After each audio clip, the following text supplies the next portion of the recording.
Ms. Supriya Srinath will speak. Thank you very much, Brijesh Ji, to my esteemed colleagues here on the stage with me, and to the media here. A good afternoon to all of you. Thank you very much for being here. And now that Kerala is at the doorstep of a very decisive election, it is perhaps important to take stock of what is really happening as far as law and order and police excesses is concerned. And I will just name a few people before you, and I'm sure you can put the dots together, you can connect the dots together. I will, in a brief while, also talk about them.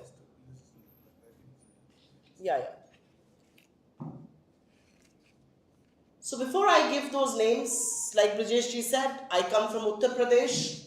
I live and work in Delhi. I head the social media for the Congress party, and I must say, I'm a big admirer of what Kerala stands for, of the people here, and the kind of things that Kerala has been able to achieve.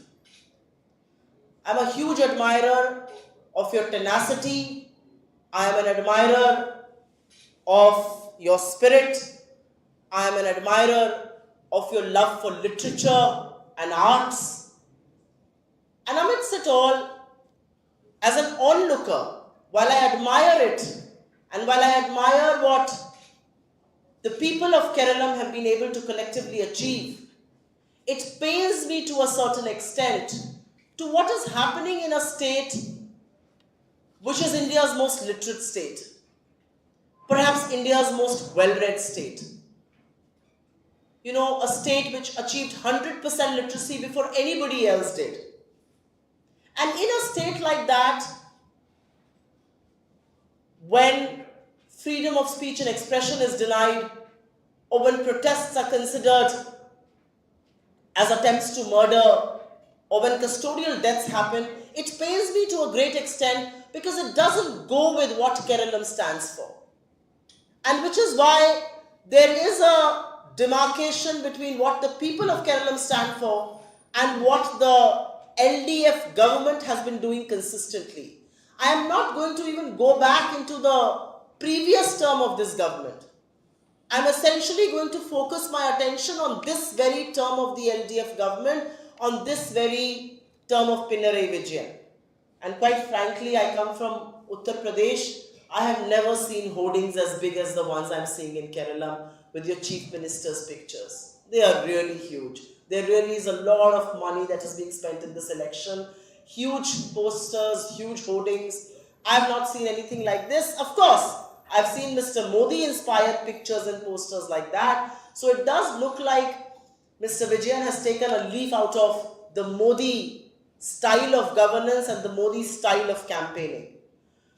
I'm going to give you 7 or 8 names just to connect the dots really.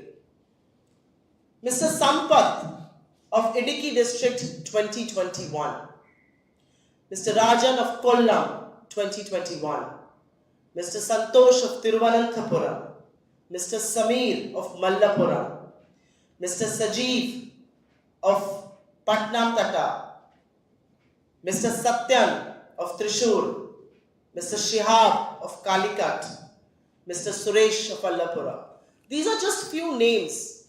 And you know what's common between all these 8 names? These were all 8 brutal custodial deaths that have happened in this term of the left LDF government.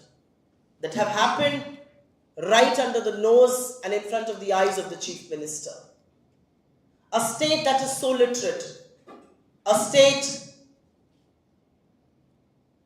which has taught so many lessons to this country. How does one live with custodial deaths of this nature? And they don't just stop at that. The numbers are huge. There are custodial deaths, there's custodial torture also. But before I go to custodial torture, and I have names here as well, just for your information. I remember one of our colleagues, V.S. Sujit from Thrissur. He's a temple priest by profession. And how brutally he was assaulted and physically abused. And not too long back, but in 2023. I remember how two youngsters on a flight while the chief minister was traveling merely showed two black ribbons as a mark of their protest. And they were lodged in an attempt to murder case. How does protest become an attempt to murder? And how is that even justified? I am reminded of the yatra that the chief minister undertook from Kasaragod to Thiruvananthapuram, and KSUI members showed some black flags of protest. They were beaten up brutally, taken into custody, and assaulted. I remember a railway station where I saw visuals and I didn't see anything untoward.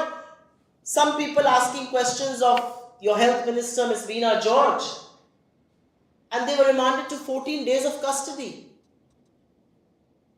How is that even justified? How is it justified that the leader of the opposition, Mr. Satishan, gives an interview in which he's critical of the government? He's putting forward facts and he's putting forward figures, and he's asking the government some very relevant questions on lapses and misgovernance. And that interview was taken down at the behest of the Kerala police.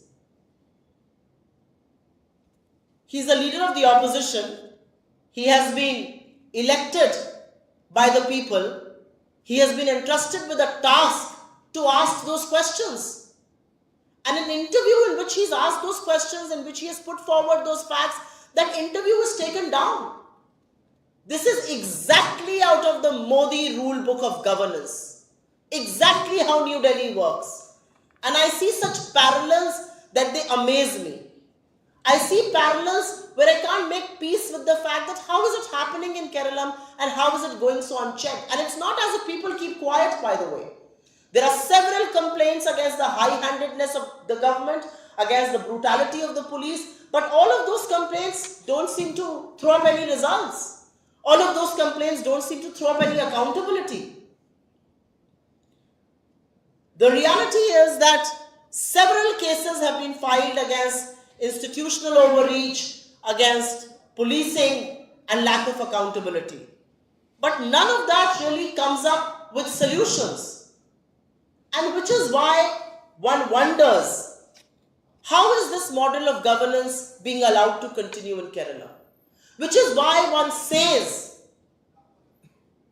that Mr. Pinarayi Vijayan is actually Keralam's Modi. That's exactly the Modi rule book of governance. You speak against me, I'm going to take down that post. You question me, I'm going to call you anti-national. You speak against me in parliament, I'm going to switch off your mic. And that's exactly what is happening in Kerala. The reality is that the leader of the opposition here, Mr. Satishan's interview was taken down. If student wings of the main opposition is protesting, you are putting them in jail, you are assaulting them. If two people put out a black ribbon, you are saying it's an attempt to murder. No!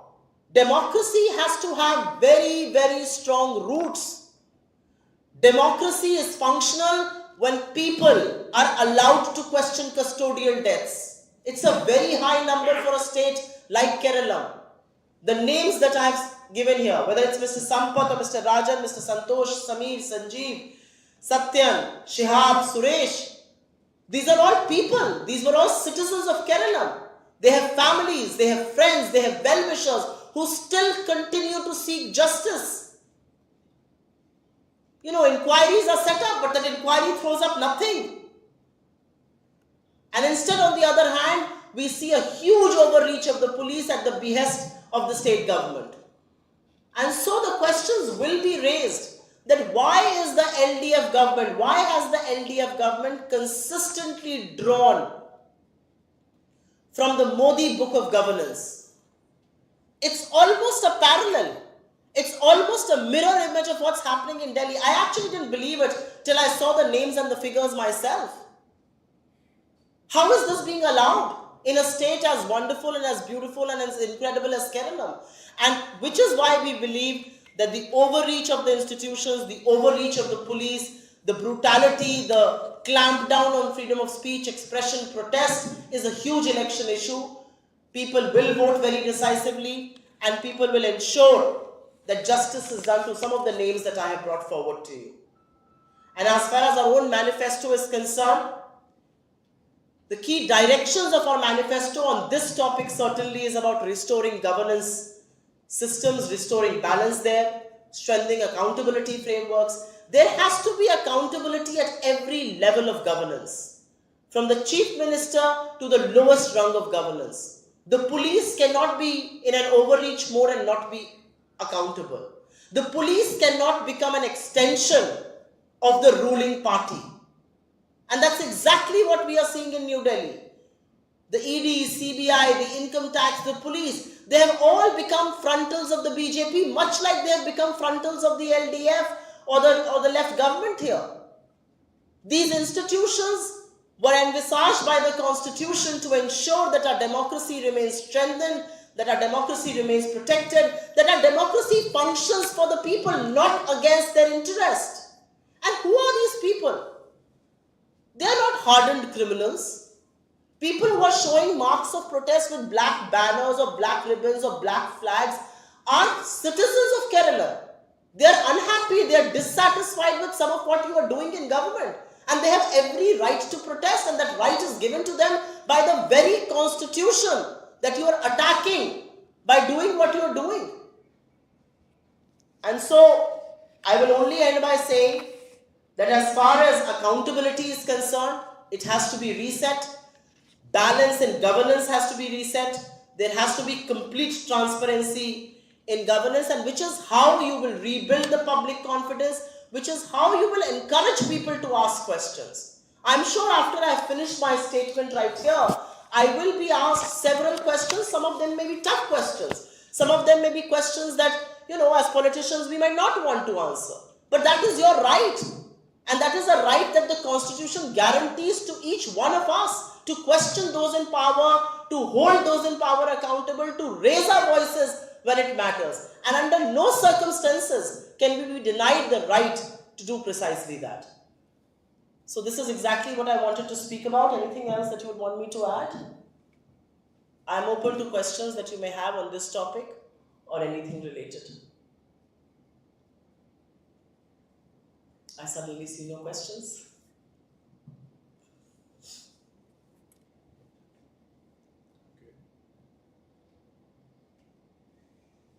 Anything that you'd want to ask on accountability or transparency that we've spoken about. And I will just want to share a little bit of my experience. I had been to Kochi before and now here. The way the LDF is contesting this election, it is, I see, when I was driving from the Thiruvananthapuram airport to the office, I see the roads plastered with posters of Modi, but if there is a poster that shines over above him, it's the chief minister. So the model of governance is concentration of power, it is lack of complete transparency, the chief minister being this overarching figure.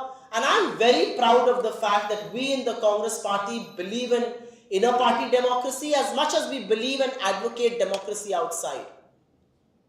And we are very proud that we have a plethora of leaders who are contesting this election, who will win this election. We have Mr. Gandhi who is campaigning and canvassing here. And I'm reasonably certain that the people will repose their trust, their faith in UDF, and we will go past that 100 mark. Thank you very much. Thank you. Thank you. Thanks a lot.